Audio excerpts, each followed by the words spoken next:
Us. I know it is a privilege unto us to hear from the Lord God Almighty. And indeed the Lord has spoken to Chepsion. And the Lord has loved Chepsion so much that every Sunday we can come out of our services and run to this stage and receive from the Lord Himself. What a privilege and what a love from God that you, Chepsion, you can receive a powerful message from the throne of God in heaven, and you can get prepared because the glorious coming of the Messiah. The Messiah is coming very soon. The church is exiting this world. Tunaondoka hapa hivi karibuni. So tunajiandaa tu. When you see us coming, we are preparing. And tunasema kwamba ni heri tuje tujiandae pamoja.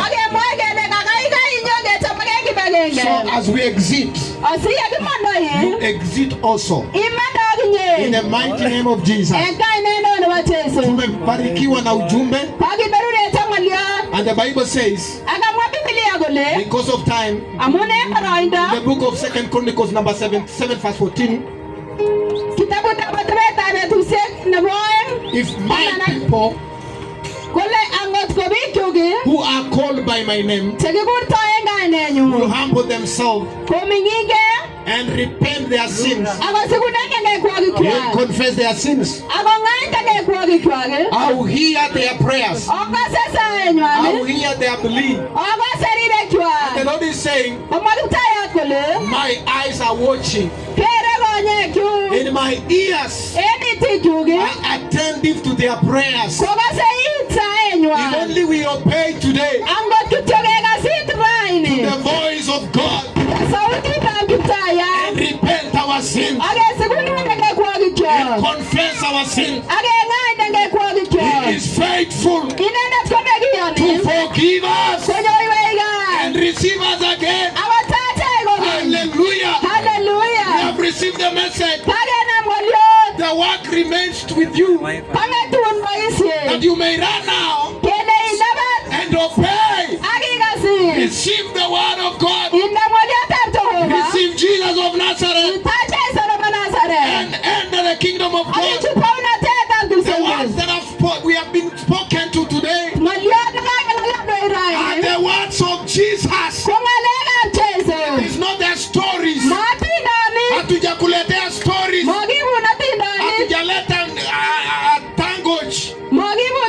Lakini tumekuletea neno la Mungu. The word of God. The live word of God. The breath of Jehovah. Hatujakuja na concept. Hatujakuja na sinema zetu. Hatujakuja ili mtuone. Labda tumevaa vizuri, labda tumevaa nguo mrefu. Hatujakuja kwa sababu ya hiyo.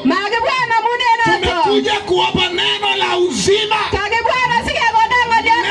la toba ambayo inaleta wokovu. Bwana wabariki sana.